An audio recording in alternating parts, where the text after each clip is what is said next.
This installment will not really be a chronological survey of anything. It is more of a general introduction or a kind of theoretical preparation for the lectures to come. And indeed, I'll only be talking about two writers. Okay.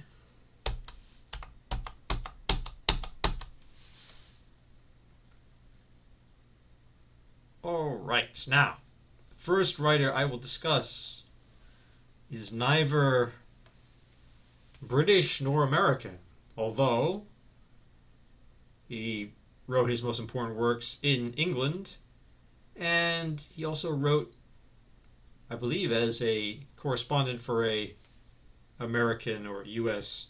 newspaper. I am, of course, talking about Karl Marx. And what does he have to say about Greek myth? When you think of Karl Marx, you probably don't think of Greek myth. You might think of all kinds of other things, but actually he's quite knowledgeable on the subject. I read somewhere that every year he would reread Aeschylus's Oresteia in Greek. So he took Greek culture, Greek literature seriously, although it wasn't his main research interest. The Oresteia, by the way, is a drama cycle by the great Athenian tragedian Aeschylus. Okay? And that, like most Athenian tragedies, the Oresteia is based on mythological material. Traditional stories of heroes and gods. You might call it the folklore of ancient Greece. What exactly is a myth, you might wonder? I think mythos just means story or saying or something like that, but obviously it has a special meaning in the English language. It's a kind of story that supposedly has this religious significance, or it's somehow deeply buried in the collective consciousness or unconsciousness of a particular people, their myths. Well, the term myth is itself a problematic term, and I'm not really going to unpack the term itself. Let's just assume we know, perhaps falsely, let us assume we know what we're talking about when we say the word myth. What I'm talking about is probably I'm just going to go with the common idea of a myth as, these ancient stories that are independent of any particular, supposedly independent of any particular literary manifestation. So, Aeschylus's Oresteia concerns the murder of Agamemnon, legendary Greek king, and the vengeance against the murderers, his own wife and her lover. And that involves gods like the Furies with Erinyes who get involved. Okay, so this is a story that Aeschylus did not invent, but is reworking. So the story is not dependent on Aeschylus or on any other particular writer. It circulates before them in an oral culture. And consequently, when you're dealing with myths, at least certainly in Greek myths, you often have multiple versions of the same myth. And sometimes radically different things happen in different versions of the same myth. Actually, you could see this very easily if you look at a Wikipedia article on any Greek myth. Almost any Wikipedia article on a Greek myth is going to give you multiple versions of the story, and then you can see, actually it's like a hypertext. I like to think of Greek mythology as like a hypertext in which there are various possible outcomes of the story, or different stories for the same character, and those stories might not cohere at all. They might be contradictory, but as in a hypertext narrative, you could have contradictory things going on different strands of the story. So what does Karl Marx say about myth? Okay, I'm going to be reading quite a bit about this. This is from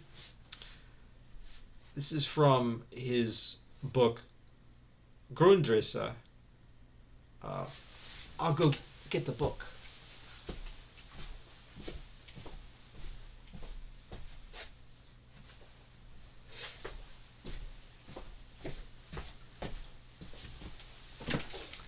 Here it is, Grundrisse. It's a lengthy text, not easy to read, even by Marx's standards, but I recommend it. It's quite enlightening. Now, I believe it was a series of notebooks, only published decades after Marx's death. Sometimes it's thought of as a kind of rough draft for the first volume of Das Kapital, but I'm not an expert on Marx, so I can't really assess the validity of that, but it does seem that there's a lot of material in Grundrisse, which is the kind of outline of his economic system, or his analysis of the capitalist system. The Grundrisse contains material which I don't think is in his other works, and it's quite interesting, and I don't remember if he says this stuff about mythology in any other text. So, what does he say? Well, I'll read it. It is well known that Greek mythology is not only the arsenal of Greek art, but also its foundation. So, what did Greek painters, sculptors, what did they represent? Greek myths. They probably represented other things. I mean, no doubt we've lost most of ancient Greek painting. So who knows what they painted? And it'd be easy to imagine that they did sculptures of living people, historical people, not merely of mythological characters. But surely, when we think of the plastic arts of ancient Greece, we probably most commonly think of works on mythological themes, right? Is the view of, and indeed in literature, if you consider literature and art, and I would invite you to not consider literature and art, to think of literature as literature. Everyone has this tendency, not everyone, but certainly many people have this tendency to automatically think of literature in aesthetic terms, as a art. Well, what if we resisted that impulse? I'm just going to throw that out there, and you can reject it or adapt it as you see fit. Anyway, is the view of nature and of social relations on which the Greek imagination and hence Greek mythology is based possible with self-acting mule spindles and railways and locomotives and electrical telegraphs? So he's wondering, as a late 19th century writer who has lived through massive technological changes,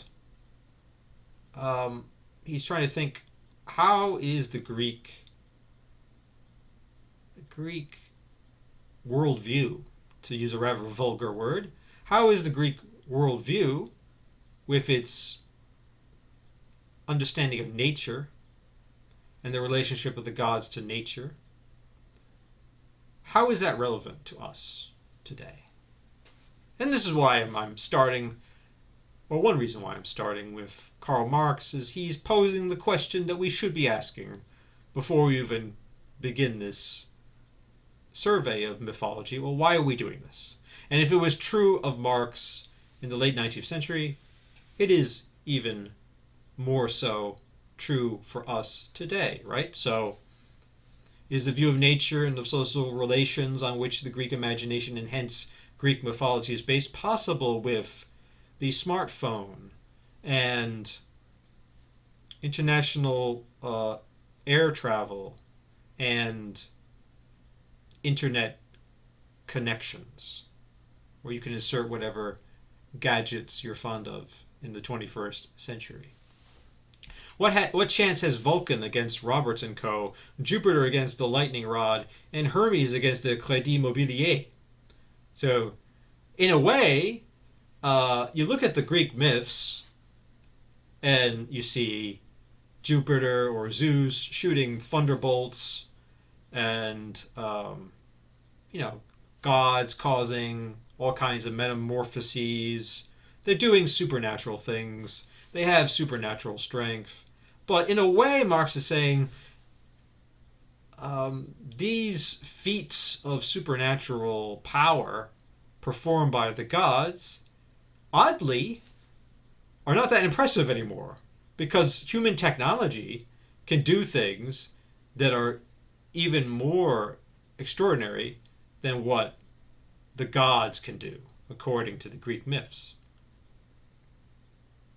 I mean, yeah, it's impressive that Zeus could throw lightning at people, but what is a lightning bolt thrown by Zeus compared to a hydrogen bomb dropped by the United States on Japan? Not much, I would submit. So, that is peculiar. That is peculiar. All mythology, Marx says, overcomes and dominates and shapes the forces of nature in the imagination and by the imagination. So we have almost a implicit theory of myth here. What is a myth? It's a way that an individual culture, ideologically at least, tries to cope with the forces of nature. How does a culture imagine nature? Well, what is lightning? Maybe the Greeks imagined it in part as something that, a kind of spear that Zeus was shooting from the sky. That's one way of imagining it. To give a rather silly example, but many of the Greek gods, and not all the myths are about the gods, but usually the gods get involved in the myth one way or another. Many of the Greek gods can be thought of as just allegorical representations of nature. For example, Neptune could be thought of as just the sea.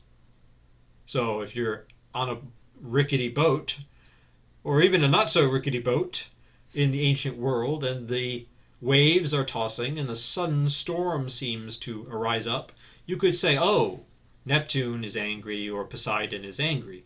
So in effect, the sea is the god. Although in literature and art, the god might be represented as a kind of humanized version of the sea, an anthropomorphized figure who's not exactly the same as the sea, but controls the sea.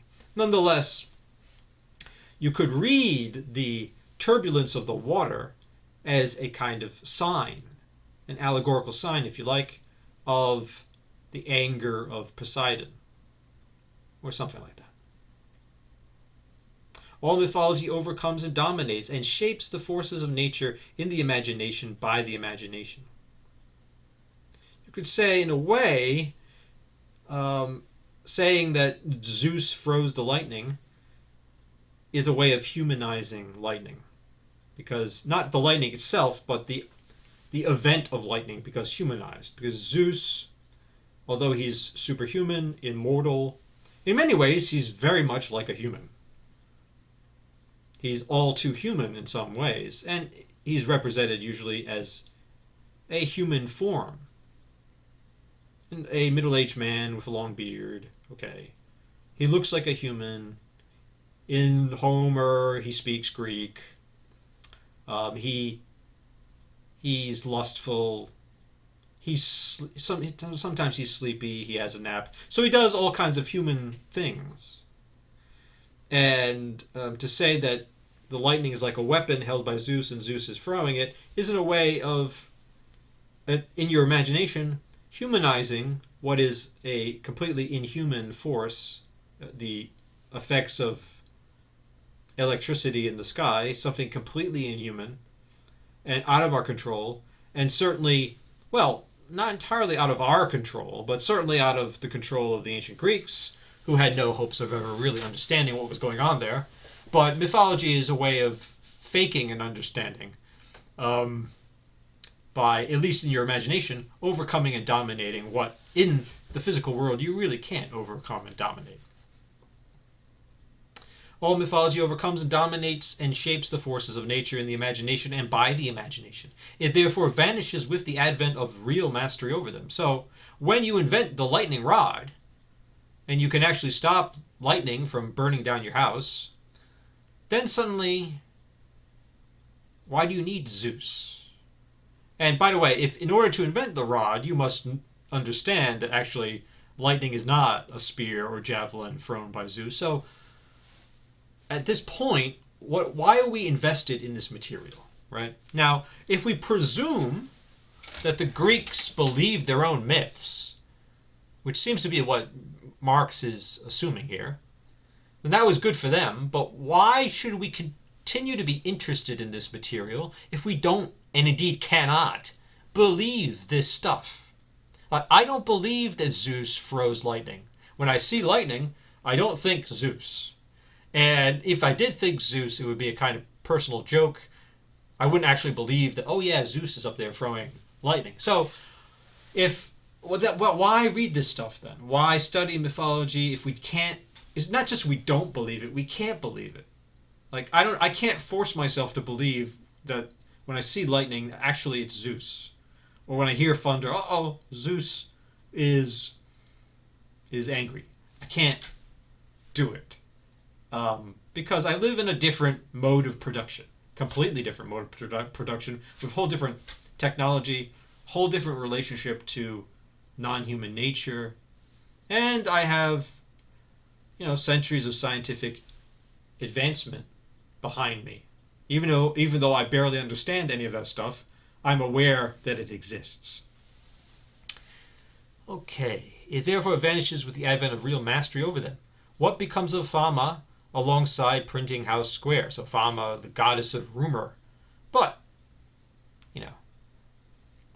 there's a description of, I don't know if it's Fama or some other related god in Virgil's Aeneid. The Aeneid, of course, being an epic poem written by the Roman poet Virgil, in some ways an imitation of the great epic poems by Homer. And there's a scene somewhere in there in which the goddess of rumor circulates. I think she has all these tongues on her body flapping around, and she goes around spreading rumor. But what is that, Marx asks, compared to Printing House Square? The modern newspaper can circulate information and gossip, scandals, what have you, on a scale far beyond what the epic poets of ancient Rome or Greece could imagine. And indeed, the internet and social media, as we all know to our disgust and horror, can spread these things much more rapidly than the technologies available in Marx's time, the print-based technologies of Marx's time.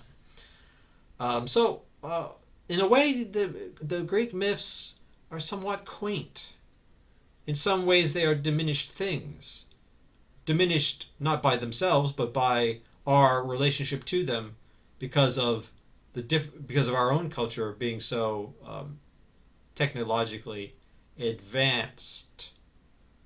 Well, I use the word advanced with some hesitation, but I think it would be hard to deny that this, in terms of sheer technological power, there's a difference between late capitalist societies that we live in and the sort of things you would have in the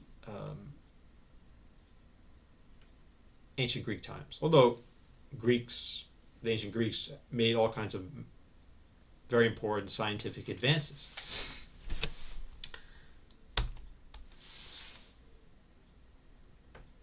All right, let me see here. Okay, Marx continues. Greek art presupposes Greek mythology. That is, nature and the social forms already reworked in an unconsciously artistic way by the popular imagination. So, yes, this is the idea that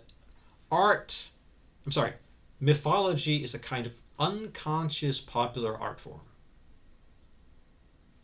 That people tell stories, grandfathers to their grandchildren, grandmothers to their grandchildren, or just children to children, or people to people. People tell these stories. Many of them they've heard before. They tell it. Each time they tell it, maybe it's a little bit different.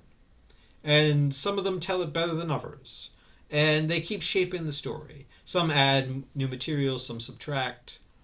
But they're probably pretty conservative in the way they do that, because this idea that it's a real thing that they're dealing with is not just a fiction. So this is what mythology is for Marx, unconsciously artistic. There is something wonderfully artistic about Greek myths. Not all, but the ones we're probably more familiar with are the ones that are more artistic. Although I use that word with hesitation, but it's in Marx's text here. Not only because they inspired artists such as painters and sculptors to produce works, so there seemed to be kind of appropriateness, or suitability. So a painter would find a certain myth suitable for creating images, right?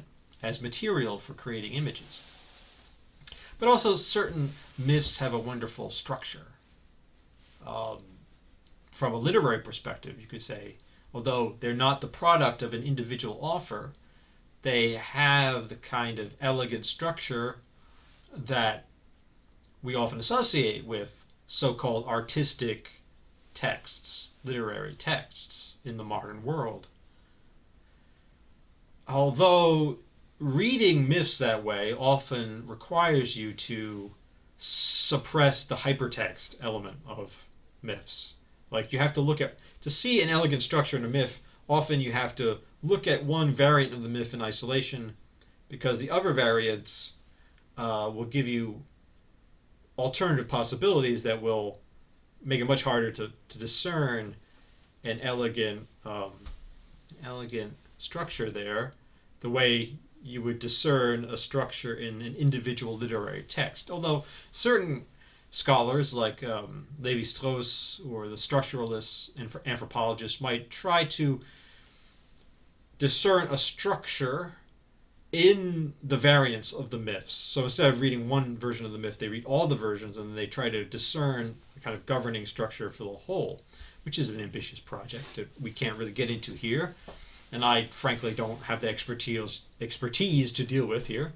Anyway, Greek art presupposes Greek mythology, Marx says. That is, nature and the social forms already reworked in an unconsciously artistic way by the popular imagination. So here he adds a new piece of information. Well, the unconscious is at play here in a kind of pre-Freudian sense. But we also have the idea that myths are not merely about nature, they're also about social forms. There are ways in which Greeks, or any culture that produces myths, think about their own society, though they do it in an unconscious way. Which is not to say that they're doing it while they're asleep, but maybe it's to say that they're not writing the way Marx is writing. They're not analytically, syllogistically laying out propositions and then testing their validity and then defending them with evidence. Rather, they are kind of exploring these ideas through their imagination rather than thinking them through in a logical, self-conscious way. From another side, I skipped over some text. From another side, is Achilles possible with powder and lead? Wonderful question, really. I mean, you read the Iliad, Homer's great poem about the Trojan War. And it's a bloodbath. I don't know if you ever read it, but there's a lot of murder and killing and gore in that poem. And Achilles, who I think we'll talk about quite a bit in this lecture series, is the son of a mortal and a goddess, I should say. So he's mortal, he can be killed, but he's also partly godly, and consequently he is very impressive. I mean, he's not alone. There are many sort of demigod people running around. But he is the greatest warrior as far as physical strength and fighting ability among the Greek armies fighting the Trojans. And we get scenes of him, slaughtering one after the other. Okay, he's a great fighter, fine. But what is this stuff compared? I mean, the most impressive feats of valor that Achilles can perform, they are pathetic compared to powder and lead. One weak man with a gun could probably kill more people than Achilles. Or, nowadays, it's even worse, right? So, what is Achilles compared to a plane dropping bombs over villages? Nothing. Achilles is... I mean, I'm sure most armies would like to have an Achilles in their ranks today, but really, most of the killing that has to be done, actually it doesn't have to be done at all, but most of the killing that gets done on a mass scale is done through technological means that render hand-to-hand fighting of the kind Achilles was doing, swords and spears and shields and that stuff, that is much less important, right? So, what is Achilles? Again, the big one would be the nuclear bomb. I mean, okay, the greatest fighter in the world is nothing. Even the greatest fantasy fighter is nothing compared to the bomb. As far as scale, quantitative scale of murderousness. Is the Iliad... So, can we write another Iliad? No, Marx is suggesting, because we live in a completely different world where the basic framework of the story of the Iliad doesn't really make much sense. I mean, there's... and that's why, in my experience, I find almost all war stories in the 20th century to be literary failures. Because they still try to some degree, present modern warfare in heroic terms when it's almost as though we're using the same word warfare, but the human activities are almost different activities now. And yes, modern warfare might require some people to be brave, courageous, physically fit, and exhibit many of the qualities that warriors of earlier civilizations had to exhibit, but that is somehow irrelevant. It's not as important, or its significance has shifted in our highly technological modes of mass killing. And so there's something nostalgic about the whole idea of a kind of war narrative or the Great War novel. This seems to me rather problematic, and indeed it seems to, in a creepy way, evince a kind of nostalgia for older war stories, which suggests a kind of, I find that problematic. That's just my opinion. Some of the better war stories, I think, are more satiric or even farcical stories, rather than ones that try to take the war seriously. I think, at least within the European and North American tradition, I think that has become quite difficult. So maybe one of the better World War II novels, for example, is Gravity's Rainbow, which, by Pynchon, which doesn't really talk much about the war itself. It's kind of you don't get like straightforward narratives of famous battles or anything like that. In fact, a lot of the novel takes place either in London during the bombardments or in the aftermath of the war, where the main character is wandering around Europe, and that's an interesting book. So, anyway, I'm digressing too much, but this is a problem we still have. Marx's problem is basically our problem, only in our case it's even worse. This nostalgia for the past is even harder to sustain. or the Iliad with the printing press, not to mention the printing machine. Now, this is a very prescient and important question.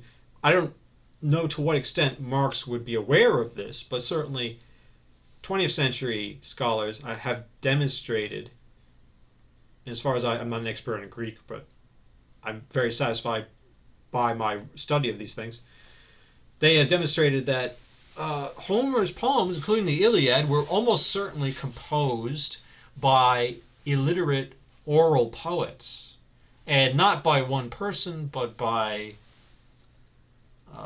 maybe generations of oral poets. And what we call the Iliad and the Odyssey are versions of that oral tradition that were written down at some point. Maybe they were edited by some genius editor, we don't know, but it seems that those poems are coming out of an oral tradition. So, and the mythology itself is part of an oral tradition that later is written down by people.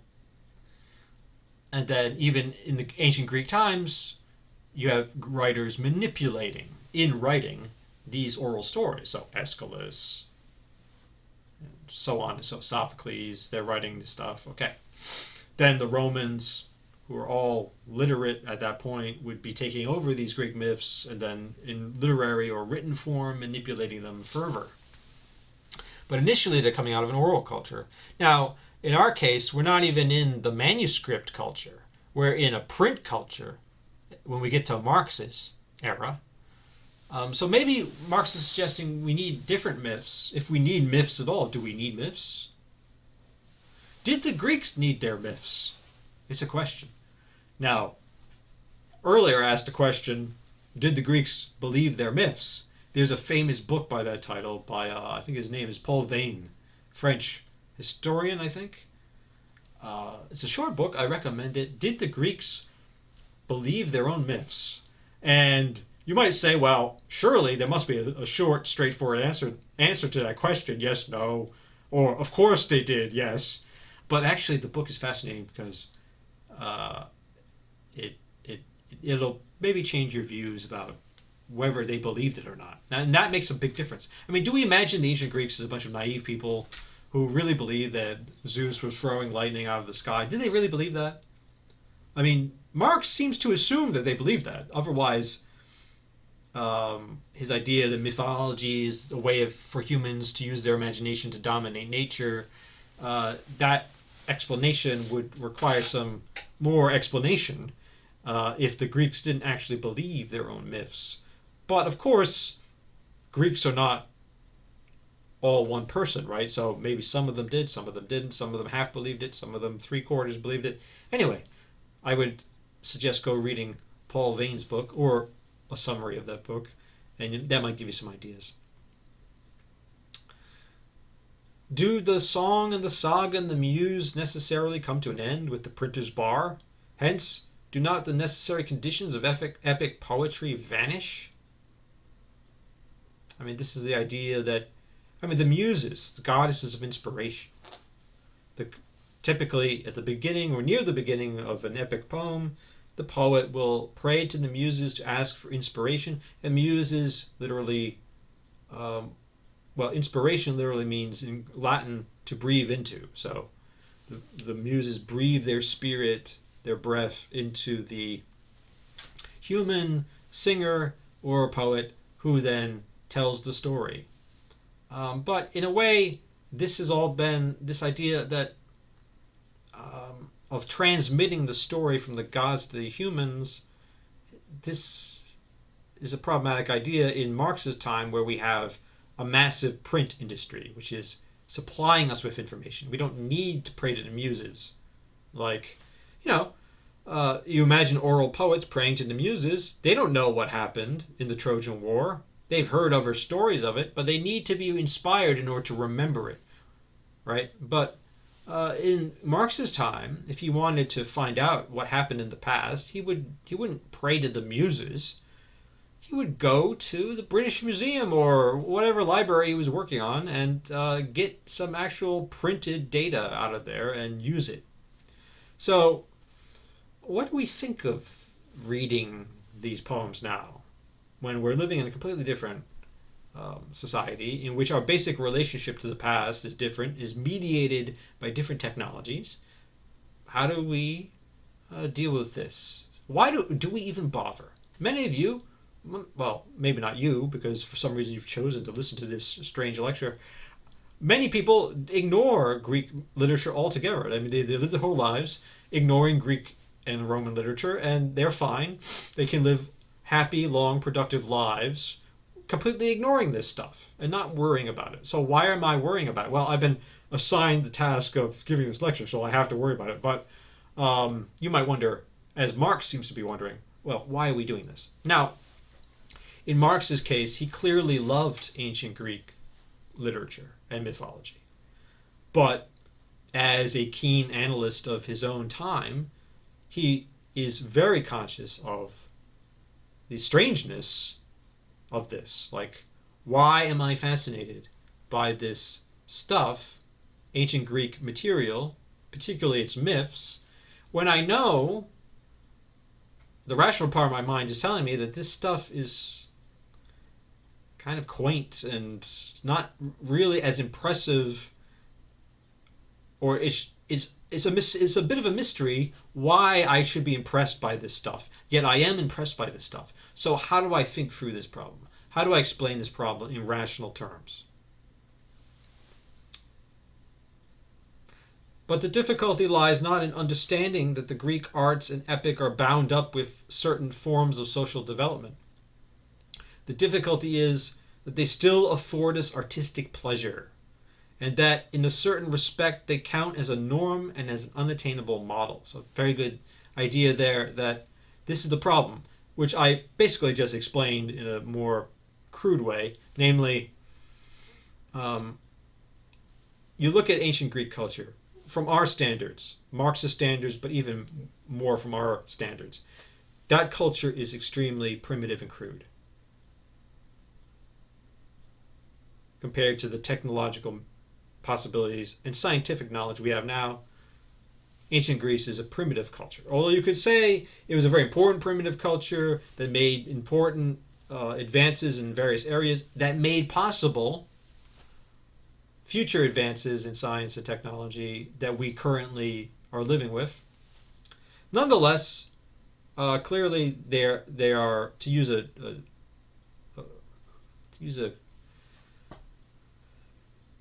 pejorative word, they are, to simplify matters, basically, in some ways, ancient Greece seems like a vastly inferior culture to our own. And yet we're fascinated by it. At least Marx was fascinated by it. And the products of this culture, which should be, since they're coming out of such a crude system, and indeed the economic system is crude.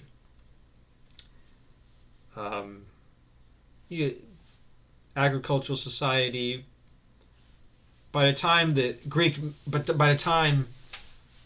epics are written down and people like Aeschylus are writing plays, you're dealing basically with a slave mode of production, which is morally objectionable, as well as being primitive from the perspective of economic productivity.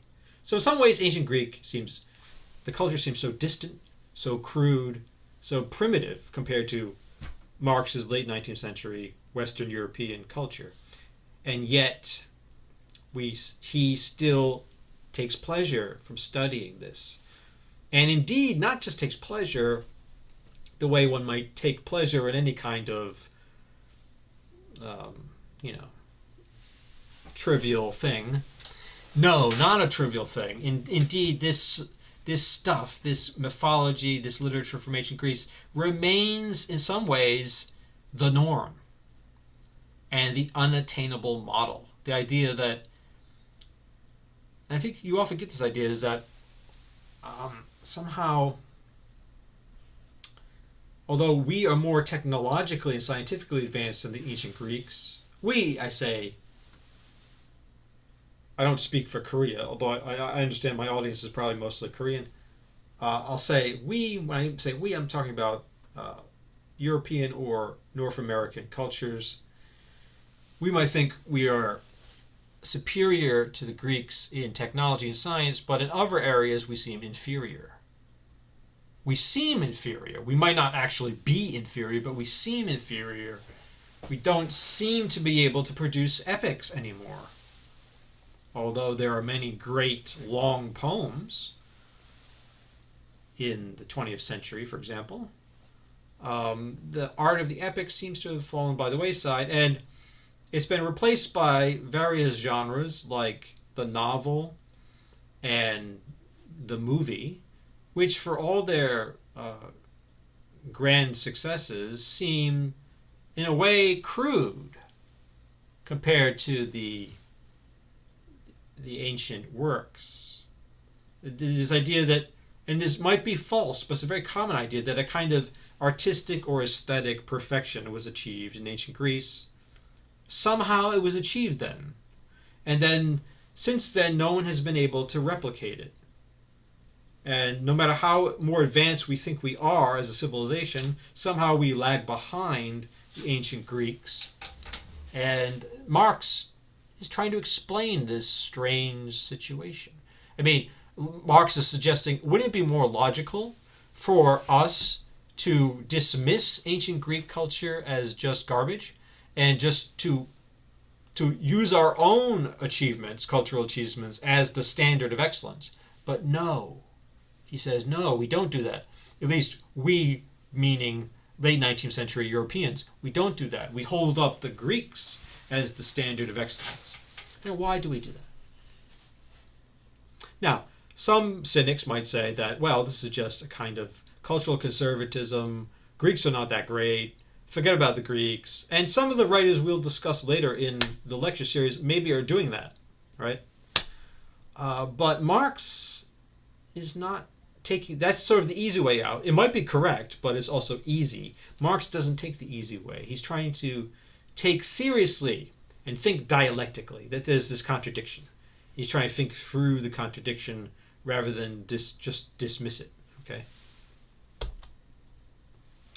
And one idea, one solution, one way of thinking through the contradiction is to think of it in metaphorical terms, as having to do with child versus adult. A man cannot become a child again, or he becomes childish. But does he not find joy in the child's naivete? And must he himself not strive to reproduce its truth at a higher stage? Does not the true character of each epoch come alive in the nature of its children? Why should not the historic childhood of humanity, its most beautiful unfolding, as a stage never to return, exercise an eternal charm? There are unruly children and precocious children.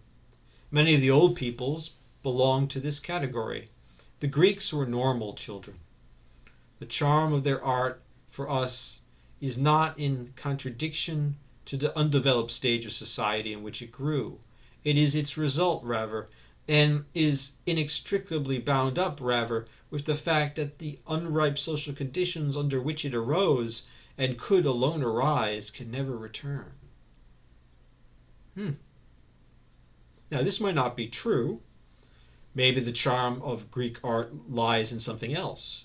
But this is the idea that Marx is playing with. And it might seem at first condescending that he's saying the ancient Greeks are like children and we are adults who are smarter than them. I don't think it's condescending. I think there's a real admiration for a certain aspect of children.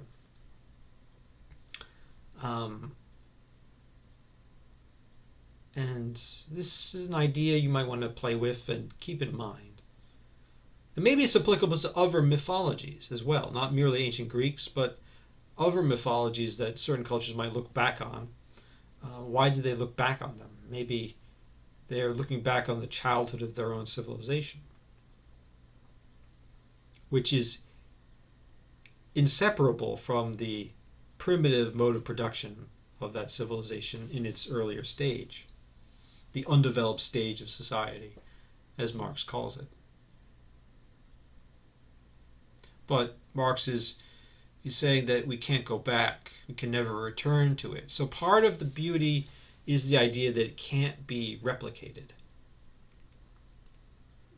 That we can't really do the Greek epic again the way Homer did it, or even the way Virgil did it.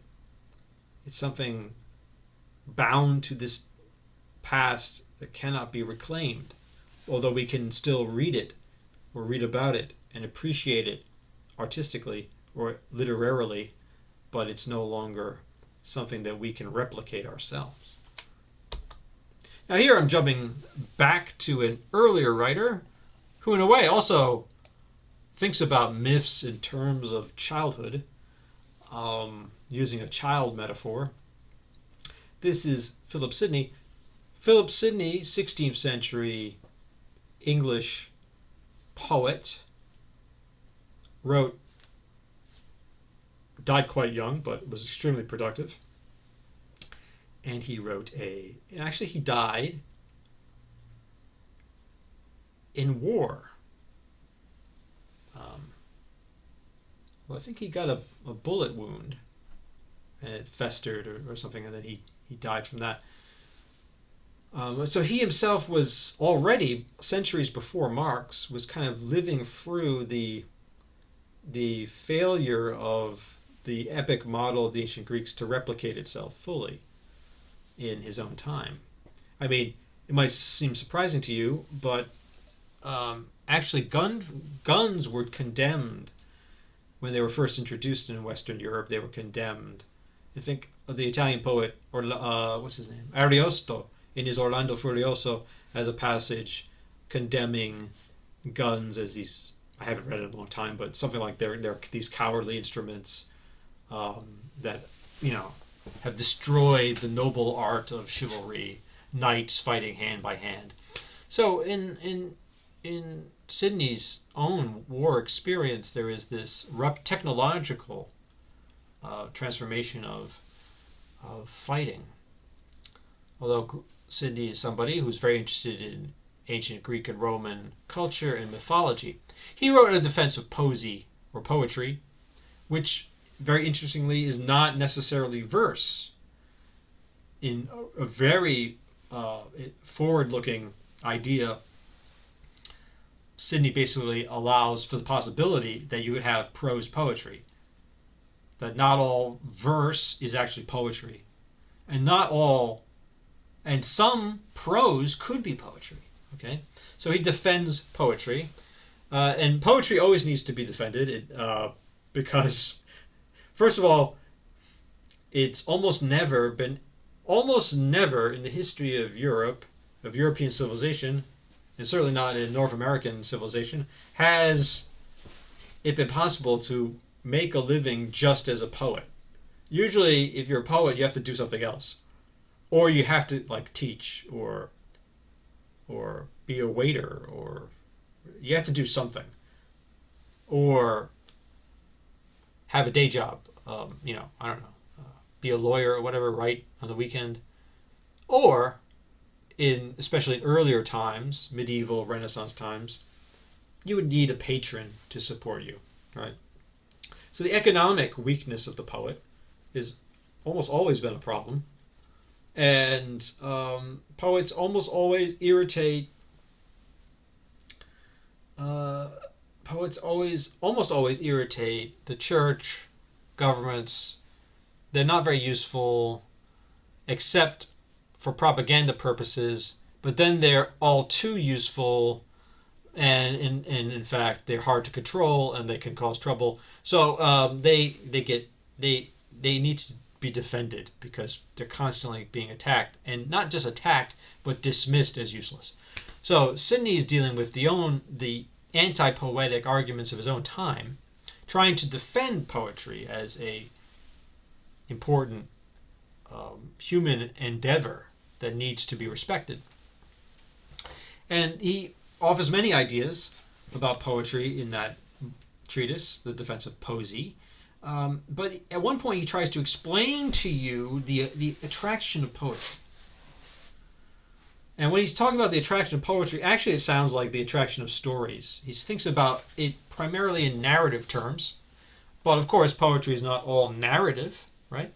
But still, that gives us something to work with. Now I should say before we proceed that in this lecture series I will be talking mostly about poetry. Because of all the genres, major genres of literature, poetry is probably the one most heavily influenced by Greek mythology. But I also talk about poetry more because I know more about poetry than I do about other things. However, I will mention maybe a few novels or other kinds of literature, but mostly we'll be talking about poetry in this series. But what does Sidney say? I'll try to do it in my imitation of early modern English. Okay. The poet comes to you with words set in delightful proportion, ever accompanied with or prepared for the well-enchanting skill of music.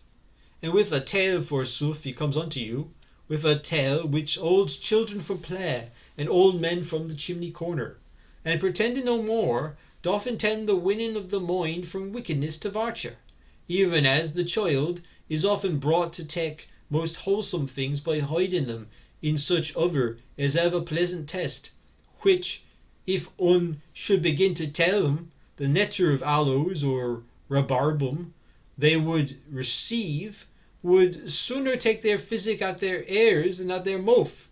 So it is in men, most of which are childish in the best things, till they be cradled in their graves. Glad will they be to hear the tales of Hercules, Achilles, Cyrus, Aeneas, and hearing them must needs hear the right description of wisdom, valour, and justice, which, if they had been barely, that is to say, philosophically set out, they would swear they be brought to school again. Okay. So, basically, for Sidney the poet does two things. First of all, he tells a story. He comes to you with a tale. Second, although Sidney also wrote short poems that we might call lyric poems, right, sonnets and things like that don't really tell a whole, sometimes, but usually don't tell a complete story. They express a moment of emotion, right? So he was aware of that, right? But nonetheless, in this part of the defense, he thinks of poetry primarily in narrative terms. And that's helpful to us because myths are always narratives or stories of some kind, right? So he tells a story, he or she tells a story, but does so with language that is musical and enchanting, magic-like in its musical form. So he doesn't just tell you a story, he or she tells it to you in a musical way that is arranged with delightful proportion. Now, in Sidney's time, there was a high privilege attached to order. Sidney, of course, was an aristocrat, writing in an aristocratic culture. So order was privilege, the order of the king, the order of God, and so on, the order of the universe. So the idea of proportion is highly valorized in Sidney. The idea that the universe itself is a kind of orderly musical composition created by God. And that we can, if we're lucky, discern some or hear some of this music or discern it or deduce its forms. Now, obviously a lot has changed since Sidney's time, and a lot of poets nowadays are not idealizing order and proportion, quite the contrary. They might value disorder and disproportion and dissonance and disjunction. Okay, so things have changed, but that's Sidney's idea, okay? Now, why do people like poets? Well, he tells you a story in this musical way, and it keeps the children from play. They stop playing their games because they want to hear the poem. And old men, instead of hanging out in front of the fire to warm their old body, they'll stand out in the cold maybe to listen to the poet. There's something enchanting about the poet. He or she can distract people who are normally easily distracted, right? And for Sidney, this has a moral function. It turns wicked people into virtuous people, or at least it can somewhat move you from one direction to the other. And he compares that to a child being fed medicine. But you don't just give a child medicine, he says. You got to hide it in a candy, basically. And you don't tell him what he's eating, because then he or she won't want to eat it. So you got to trick him. So basically, this is it's a very cynical theory of poetry, that poetry is a kind of trickery by which you give people morally reforming language, but in a way that it doesn't seem like it's moral reform, right? And interestingly, the key examples for Sidney here are mostly mythological examples. Hercules, the great hero, who did his famous labors, defeating a series of monsters and performing other supernatural tasks or superhuman tasks of strength. Achilles, we've already talked about, from the Iliad. Cyrus, not a mythological character, actually a historical character, but Aeneas, the hero of Virgil's Aeneid, another mythological character. So most of these tales that for Sidney comprise the content of poetic, material or tales, they are mythological and from Greece.